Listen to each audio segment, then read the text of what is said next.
വിജയ നമസ്കാരം. നമസ്കാരം.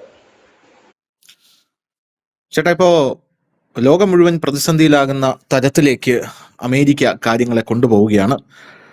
ഇറാനിൽ ആഴ്ചകൾ നീളുന്ന സൈനിക നടപടിക്ക് US തയ്യാറെടുക്കുന്നു എന്ന് റോയിട്ടേഴ്സ് റിപ്പോർട്ട് ചെയ്യുന്നുണ്ട്. സൈന്യം സജ്ജമായിക്കൊണ്ടിരിക്കുകയാണ്. നേരത്തെ അവർ കിഴക്ക് നിന്നും പടിഞ്ഞാറ് നിന്നും ഇപ്പോൾ ഇറാനെ വളഞ്ഞു കഴിഞ്ഞു എന്നുള്ള റിപ്പോർട്ടുകൾ നമ്മൾ കൊടുത്തതാണ്. ഇപ്പോൾ അവർ ചെയ്യാൻ പോകുന്നത് ഇറാനിൽ നിന്നുള്ള എണ്ണ തടയാൻ പോവുകയാണ് എന്നാണ് മനസ്സിലാക്കുന്നത്. അപ്പൊ ഖമേനി പറയുന്നുണ്ട്, ഞങ്ങൾ ചർച്ചയ്ക്കൊക്കെ തയ്യാറാണ്, പക്ഷെ ചില നിബന്ധനകളോടുകൂടി മാത്രമേ ഈ ചർച്ചയ്ക്ക് ഞങ്ങൾ തയ്യാറുള്ളൂ എന്ന് ഖമേനി പറയുമ്പോഴും അമേരിക്ക പറയുന്നത് ഇതിൽ നിബന്ധനകളൊന്നും വയ്ക്കാനില്ല, ഞങ്ങൾ പറയുന്നത് അങ്ങ് കേട്ടുകൊള്ളുക, അത്രമാത്രം നിങ്ങൾ ചെയ്താൽ മതി എന്ന് അമേരിക്ക പറയുന്നുണ്ട്. എന്ന് പറഞ്ഞ് അമേരിക്ക അവരുടെ സൈനിക നടപടിക്കുള്ള മുന്നൊരുക്കങ്ങൾ ഇപ്പോൾ വളരെ ശക്തമായി നടത്താനായി തുടങ്ങിയിരിക്കുന്നു. അതിനിടയിൽ കഴിഞ്ഞ ദിവസം നമ്മുടെ ഇന്ത്യൻ മഹാസമുദ്രത്തിൽ ഒരു നടപടി അമേരിക്ക എടുത്തിട്ടുണ്ടായിരുന്നു. ഈ ഒരു വലിയ എണ്ണ ടാങ്കർ ഇന്ത്യൻ മഹാസമുദ്രത്തിൽ അത് ഇവർ തടഞ്ഞിട്ടുണ്ട്. അത് വെനിസ്വേലയുടെ ഒരു എണ്ണ ടാങ്കർ ആണെന്നാണ് പറയുന്നത്. US നാവികസേനയാണ് ഇത് തടഞ്ഞു നിർത്തി അന്വേഷണം നടത്തിയിരിക്കുന്നത്. പെന്റഗൺ നൽകിയ വിവരം അനുസരിച്ച് കപ്പലിൽ ഏകദേശം 1.5 ദശലക്ഷം ബാരൽ അസംസ്കൃത എണ്ണയും ഇന്ധനവും ഉണ്ടായെന്ന് പറയുന്നു. ഇറാനും വെനിസ്വേലയ്ക്കും മേൽ ഏർപ്പെടുത്തിയിരിക്കുന്ന അന്താരാഷ്ട്ര ഉപരോധങ്ങൾ ലംഘിച്ച് കപ്പൽ നിയമവിരുദ്ധമായി എണ്ണ കടത്തുകയാണെന്നാണ് US പറയുന്നത്. പോരാത്തതിന് ഈ നടപടിയെക്കുറിച്ച് പെന്റഗൺ സോഷ്യൽ മീഡിയയിൽ പറഞ്ഞിരിക്കുന്നത്, അമേരിക്കൻ ഉദ്യോഗസ്ഥർ കരീബിയൻ കടലിൽ നിന്ന് ഈ ടാങ്കറിനെ നിരീക്ഷിച്ച് വരികയായിരുന്നുവെന്നും ഇന്ത്യൻ മഹാസമുദ്രം വരെ ഇത് തടഞ്ഞു നിർത്തിയെന്നും പനാമ പതാക വഹിക്കുന്ന ഈ ടാങ്കർ 2023 മുതൽ, അതായത് 2023 മുതൽ റഷ്യ, ഇറാൻ, വെനിസ്വേല എന്നിവിടങ്ങളിൽ നിന്നുള്ള എണ്ണ ഗതാഗതവുമായി ബന്ധിപ്പിക്കപ്പെട്ടിരിക്കുന്നു. US പ്രസിഡന്റ് ഡൊണാൾഡ് ട്രംപിന്റെ ഉത്തരവ് പ്രകാരം നിരോധിത എണ്ണ ടാങ്കറുകളുടെ സമ്പൂർണ്ണ ഉപരോധത്തിന്റെ ഭാഗമായിട്ടാണ് ഈ കടുത്ത നടപടി സ്വീകരിച്ചിരിക്കുന്നത്. US ഉപരോധങ്ങൾ കർശനമായി നടപ്പിലാക്കാൻ ഇപ്പോൾ അമേരിക്ക തുടങ്ങിയിരിക്കുകയാണ് എന്ന റിപ്പോർട്ടുകളാണ് ലഭിക്കുന്നത്. അപ്പോൾ ഇത് തടഞ്ഞു കഴിഞ്ഞാൽ, ഈ ഇറാനിലെ എണ്ണ തടഞ്ഞു കഴിഞ്ഞാൽ, വെനിസ്വേല ഇവിടെ നിൽക്കട്ടെ, ഇറാനിലെ എണ്ണ തടഞ്ഞു കഴിഞ്ഞാൽ അത് ലോകം സമ്പൂർണ്ണമായിട്ടൊരു പ്രതിസന്ധിയിലേക്ക് പോകുമെന്നാണ് മനസ്സിലാകുന്നത്. ആദ്യം ചൈന പ്രതിസന്ധിയിലാകും, അതിന്റെ കൂട്ടത്തിൽ ഇന്ത്യയും പ്രതിസന്ധിയിലാകും എന്ന് മനസ്സിലാകും. അതിനിടയിൽ നമ്മുടെ ഡൊണാൾഡ് ട്രംപിനെ കളിയാക്കിക്കൊണ്ട് ഒബാമ ഒരു ഡയലോഗ് അടിച്ചിട്ടുണ്ട് കേട്ടോ. ഒബാമ പറയുന്നത്, എല്ലാ വള്ളിയും പിടിച്ചു വെച്ചിട്ടുണ്ട്, ഇനി ഒന്നും ബാക്കിയില്ല, എല്ലായിടത്തും അമേരിക്കയുടെ പേര് നാണം കെടുത്തിയിട്ടുണ്ട് എന്നാണ് ഒബാമ. വളരെ വലിയ ആക്രമണമായിരുന്നു. ഒബാമ അങ്ങനെയൊന്നും പറയാറില്ല, പക്ഷെ കഴിഞ്ഞ ദിവസം ഒബാമയുടെയും മിഷേൽ ഒബാമയുടെയും ചിത്രം കൊരങ്ങന്റെ ചിത്രത്തോട് ഉപമിച്ച് ഇവരുടെ തലയും കൊരങ്ങന്റെ ഉടലുമായിട്ട് ഡൊണാൾഡ് ട്രംപ് ട്രൂത്ത് സോഷ്യൽ പങ്കുവച്ചിട്ടുണ്ടായിരുന്നു. അത് വംശീയ അധിക്ഷേപമാണെന്നൊക്കെ പറഞ്ഞ് വലിയ കോലാഹലം അവിടെ വേറെ നടക്കുന്നുണ്ട്. എന്തായാലും ഈ ഒരു നടപടി, അമേരിക്കയുടെ ഈ ഒരു നടപടി ലോക രാജ്യങ്ങളെ എങ്ങനെയാണ് ബാധിക്കാൻ പോകുന്നത്? പെട്രോളിന് വില കൂടുമോ?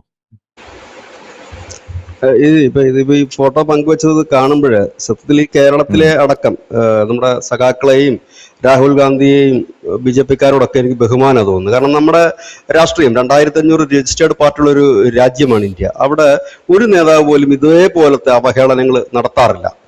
കോൺഗ്രസ് ആയാലും ഈ ഇങ്ങനെ ഒരു അധിക്ഷേപം നടത്താറില്ല. ഡീഫേക്കുകളൊക്കെ ഇടാറുണ്ട്, അതൊക്കെ ഈ ഔദ്യോഗികമായി ഇടുന്നല്ല.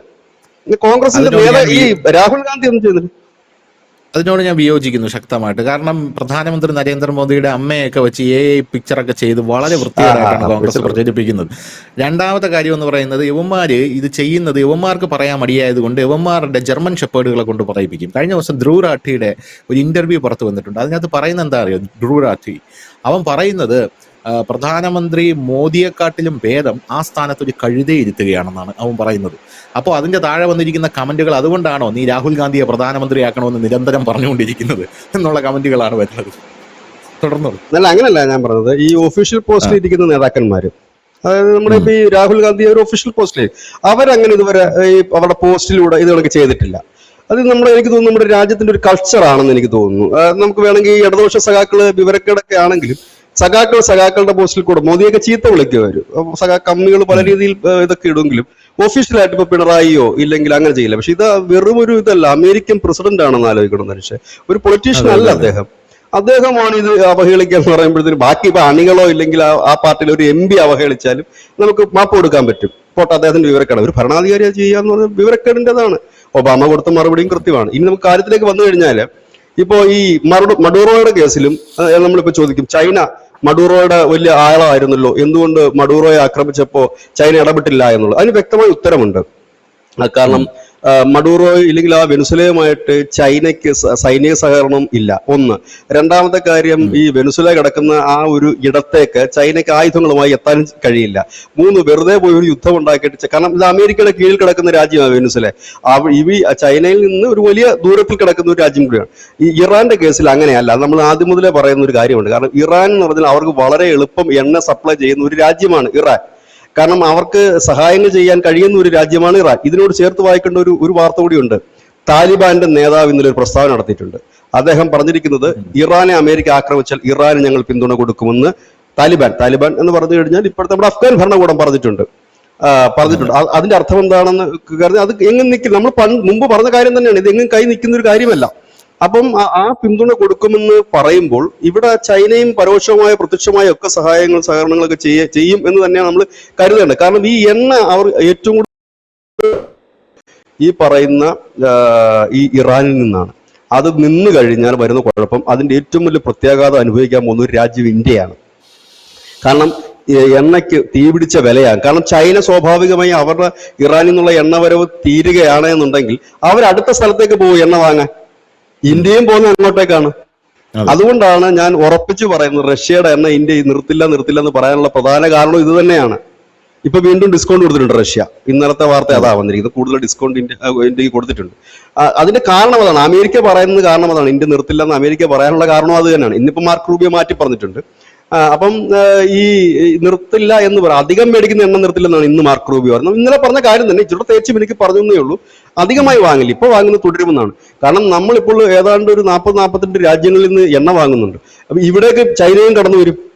അപ്പം ലോകത്തിലെ തന്നെ 2 എണ്ണ വാങ്ങുന്ന വലിയ 2 രാജ്യങ്ങൾ ഒന്നിച്ച് ഒരിടത്തേക്ക് വന്നാൽ എന്ത് പറ്റും? സ്വാഭാവികമായി എണ്ണയ്ക്ക് ഡിമാൻഡ് കൂടും. ക്രൂഡിന് ഡിമാൻഡ് കൂടി കഴിഞ്ഞാൽ ഇതിന്റെ വില കൂടും. വില കൂടിക്കഴിഞ്ഞാൽ നമ്മുടെ ദൈനംദിന ജീവിതത്തെ അത് ബാധിക്കുക തന്നെ ചെയ്യും.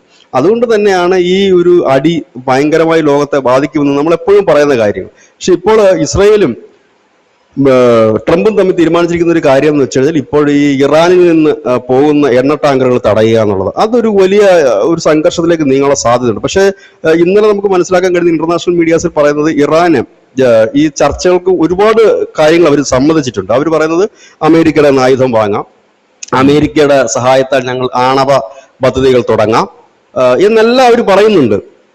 പക്ഷെ അതിൽ നാളെയാണ് ചർച്ചയ്ക്ക് മുമ്പ് അവർ വെച്ചിരിക്കുന്ന അവർ പറഞ്ഞിരിക്കുന്ന കാര്യങ്ങൾ അവർ ഇത്രയും വിട്ടുവീഴ്ച അവർ ചെയ്യുന്നുണ്ട്. അമേരിക്കയുടെ ഏതാണ്ടൊക്കെ അമേരിക്കയുമായി ചേർന്നിട്ട് ഞങ്ങൾ എണ്ണ സപ്ലൈ ചെയ്യാൻ തയ്യാറാണ്, ഇതെല്ലാം അവർ പറയുന്നുണ്ട്. അത് പറഞ്ഞിട്ടും വീണ്ടും അവരെ ആക്രമിക്കുക എന്ന് പറഞ്ഞു കഴിഞ്ഞാൽ അതൊരു നമ്മളെന്താണ് വലിയ സംഘർഷത്തിലേക്ക് പോവുകയും അതൊരു വലിയ സാമ്പത്തിക അസ്ഥിരതയിലേക്ക് പോവുകയും ചെയ്യും. ഇതിപ്പോ ഇവരിത്രയും പറഞ്ഞതിൽ മാധ്യമങ്ങൾ റിപ്പോർട്ട് ചെയ്യുന്ന കാര്യമാണ്. ഇനി ചർച്ചയിലേക്ക് ഒമാനാണ് ഇതിന്റെ ഐക്യരാഷ്ട്രസഭയുടെ ജനീവയെ വെച്ചിട്ട് ഇതിന്റെ മധ്യസ്ഥത വഹിക്കുന്നത്. അപ്പൊ ഇതിപ്പോ ഒമാന് കൊടുത്തിട്ടുള്ള ഈ ഇറാന്റെ പക്ഷത്തുള്ള കാര്യങ്ങളായിരിക്കും, ഞങ്ങൾ ഇതൊക്കെ തയ്യാറാണ് എന്ന് പറയാം. അവർ ഒറ്റ ഡിമാൻഡാണ് അവർ ഇറാൻ ഇപ്പൊ മുമ്പോട്ട് വെച്ചിരിക്കുന്നത്, ഉപരോധങ്ങൾ നീക്കണം. ഉപരോധങ്ങൾ നീക്കിക്കഴിഞ്ഞാൽ അമേരിക്കയുമായിട്ട് എണ്ണ വ്യാപാരത്തിന് ഞങ്ങൾ തയ്യാറാണ്. ഒപ്പം തന്നെ അവരുടെ നേതൃത്വത്തിലുള്ള ഇപ്പൊ റഷ്യയുടെ ആണവ പ്ലാന്റുകൾ ഉള്ളതുപോലെ അമേരിക്കയുടെ ആണവ പ്ലാന്റുകൾ തയ്യാറാണ്, ആയുധവും കപ്പലും വാങ്ങാൻ തയ്യാറാണ്, ഇതെല്ലാം അവർ പറയുന്നുണ്ട്. പക്ഷെ അത് കേൾക്കാതെ വീണ്ടും ഈ കമേനിയുമായിട്ട് വേറൊരു ഇതിലേക്ക് പോവുക എന്നുള്ളതാണ് ട്രംപ് ലക്ഷ്യമിടുന്നതെന്ന് തോന്നുന്നു. അതോ എന്താണ്? അതോ മൊത്തത്തിലൊന്ന് കലക്കിയിട്ട്, അതായത് ഈ ലോകത്തിന്റെ മുഴുവൻ ക്രൂഡ് ഇല്ലെങ്കിൽ എണ്ണ വ്യാപാരം മൊത്തത്തിലൊന്ന് കലക്കി തെളിച്ചെടുക്കാനുള്ള പരിപാടിയാണോ എന്നറിയില്ല. മൊത്തത്തിൽ എല്ലാവരും ഒന്ന് കലങ്ങട്ടെ എന്നുള്ള രീതിയിൽ. ഇതിനിടയിലാണ് ഇന്നലെ നമ്മൾ ചർച്ച ചെയ്ത വിഷയം, ബ്രിട്ടൻ പറയുന്നത് ഏത് സമയം യുദ്ധത്തിന് തയ്യാറെടുത്തോ റഷ്യ നമുക്ക് നേരെ ആക്രമണം ഉണ്ടാക്കുന്നു. കാരണം റഷ്യയും ചിന്തിക്കുന്ന ആ വഴിക്ക് തന്നെയാണ്. എല്ലാവരെയും കൂടെ വലിച്ചിനകത്തിട്ട്, കാരണം ഈ എണ്ണ കൊണ്ട് ജീവിക്കുന്ന രാജ്യങ്ങൾ അനവധിയുണ്ട്. അപ്പൊ അവരെ സംബന്ധിച്ച് അവരുടെ വയറ്റത്തടിക്കുന്ന ഒരു നടപടി മാത്രമാണിത്. കാരണം അമേരിക്കയ്ക്ക് ഇതെല്ലാം കൂടെ കൺട്രോൾ ചെയ്യുക. റഷ്യ പരസ്യമായി തന്നെ പറഞ്ഞു കഴിഞ്ഞിട്ടുണ്ട്, അമേരിക്കയുടെ ലക്ഷ്യം തങ്ങളുടെ ചൊൽപ്പടിക്ക് നിൽക്കുന്ന ഒരു ലോകത്തെ സൃഷ്ടിക്കുക എന്നുള്ളതാണ്. അവരുടെ കൺട്രോളിൽ എല്ലാവരും പോകണമെന്ന്, അത് നടക്കുന്ന കാര്യമല്ല എന്ന് അവരും പറഞ്ഞു കഴിഞ്ഞിട്ടുണ്ട്. ഈ ഒരു സാഹചര്യത്തിലാണ് ഇപ്പോൾ കാര്യങ്ങൾ നിൽക്കുന്നത്. ചൈനയിലേക്കുള്ള കപ്പലുകൾ തടയുന്നതിൽ നമ്മൾ സന്തോഷിക്കുകയല്ല വേണ്ടത്, നമ്മൾ ഭയപ്പെടുക തന്നെയാണ് വേണ്ടത്. കാരണം ഇതിന്റെ ഒരു വലിയ തിരിച്ചടി നേരിടാൻ പോകുന്ന രാജ്യം നമ്മുടേതായിരിക്കും. കാരണം പിന്നീട് നമുക്ക് ഈ എണ്ണയ്ക്ക് വേണ്ടി കൂടുതൽ രാജ്യങ്ങളെ ആശ്രയിക്കേണ്ടതായി വരും. ഇപ്പോൾ നമ്മൾ മനസ്സിലാക്കാൻ കഴിയുന്നത് ഇതൊരു ഷാഡോ ഫ്ലീറ്റ് ആണ് ഇപ്പോൾ ഈ പിടിച്ചിരിക്കുന്നത്. ഷാഡോ ഫ്ലീറ്റുകൾ നമ്മൾ നേരത്തെ തന്നെ പറഞ്ഞിരിക്കുന്നു, 3500ഓളം കണ്ടെത്തിയ ഷാഡോ ഫ്ലീറ്റുകൾ തന്നെയുണ്ട്, ഓടുന്നുണ്ട്. അത് കൂടാതെ അതിന്റെ പല ഇരട്ടിയുണ്ട്. ഷാഡോ ഫ്ലീറ്റ് ഉണ്ട്, ഡാർക്ക് ഫ്ലീറ്റ് ഉണ്ട്. ഡാർക്ക് ഫ്ലീറ്റിനെ story news India Malayalam point ചെയ്തിട്ടാണ്. അത് കഴിഞ്ഞിട്ട് നമ്മൾ ഡാർക്ക് ഫ്ലീറ്റിനെ കുറിച്ച് ചെയ്തിട്ടുണ്ട്. അതായത് ഷാഡോ ഫ്ലീറ്റിനേക്കാൾ കൂടുതൽ തലവേദന സൃഷ്ടിക്കുന്ന ഡാർക്ക് ഫ്ലീറ്റിന്. അപ്പം ഇത് തടയുക എന്ന് പറഞ്ഞു കഴിഞ്ഞാൽ പ്രത്യക്ഷത്തിൽ ഇപ്പോൾ ചൈന ഇതിനകത്ത് ഇടപെടാൻ സാധ്യതയില്ല. കാരണം ഇതൊരു ഷാഡോ ഫ്ലീറ്റ് ആയതുകൊണ്ട് ഈ ഷാഡോ ഫ്ലീറ്റിന്റെ ഏറ്റവും വലിയ പ്രത്യേകത വെച്ചാൽ ആരും ഇതിന്റെ ഉത്തരവാദിത്വം ഏറ്റെടുക്കത്തില്ല. റഷ്യ ഒറ്റ ദിവസം കൊണ്ട് അവരുടേതാക്കി ഒരു കപ്പൽ മാറ്റി, ആ കപ്പൽ അമേരിക്ക പിടിച്ചെടുത്തിട്ട് അതിനകത്ത് വലിയ ഡിസ്കഷൻ ഒന്നും നടന്നില്ല. പക്ഷെ അതിനകത്തുള്ള ഇന്ത്യക്കാരുണ്ടായിരുന്നു, ആ ഇന്ത്യക്കാരെ വിട്ടയച്ചു എന്നാണ് നമുക്ക് അറിയാൻ കഴിയുന്നത്. എല്ലാവരും വിട്ടയച്ചിട്ടുണ്ട്, അതിനകത്ത് ആളുകളൊക്കെ വിട്ട് ഓരോ പൗരന്മാരെ അങ്ങനെ ചെയ്യാൻ കഴിയില്ലല്ലോ. കാരണം എന്താ വെച്ചാൽ ഈ പൗരന്മാർക്കും വലിയ അറിവില്ല, ഇതിനകത്തുള്ള വർക്ക് ചെയ്യുന്ന ക്യാപ്റ്റനും അറിയത്തില്ല, വർക്ക് ചെയ്യുന്നതിനും അറിയത്തില്ല, ഇതിന്റെ ഓണർ ആരാന്ന് ആർക്കും അറിയില്ല. അവരെ സംബന്ധിച്ച് പൈസ കിട്ടുന്ന ചിലപ്പോൾ ഒരുപക്ഷെ ഈ മറ്റേതെങ്കിലും വഴി കൂടെ ജോലി തേടി പോയവരാകാം. കാരണം ഒരു രജിസ്റ്റേർഡ് ആയിട്ട് പോയവരല്ലല്ലോ, ഇപ്പൊ ഷിപ്പിൽ ജോലി ചെയ്യുന്ന ഒരുപാട് പേരുണ്ട്. അപ്പൊ അങ്ങനെ പോയവരായിരിക്കില്ല, ഒരുപക്ഷെ വേറെ ഏതെങ്കിലും വളഞ്ഞ വഴി കൂടെ പോയതോ ഒക്കെ ആയിരിക്കും. അപ്പൊ അതുകൊണ്ട് അവരെ അകത്തിടുന്നതിൽ കാര്യമില്ല, മറ്റു രാജ്യങ്ങൾ സമ്മതിക്കത്തുമില്ല അവരെ അകത്തിടാനായിട്ട്. അവർക്ക് രക്ഷപ്പെടാനുള്ള ഒരുപാട് അവരെ ഈ കടന്നുകയറ്റക്കാരെന്നോ അല്ലെങ്കിൽ മനുഷ്യക്കടത്തിന്റെ ആ ഒരു കേസ് അവർക്കെതിരെ ചാർജ് ചെയ്യാൻ ആകെ പറ്റൂ. കാരണം ഇതിന്റെ ഓർഡറാണെന്ന് അവർക്കും അറിയില്ല, അവർ ഇതിനകത്ത് നിരപരാധികളാണ്.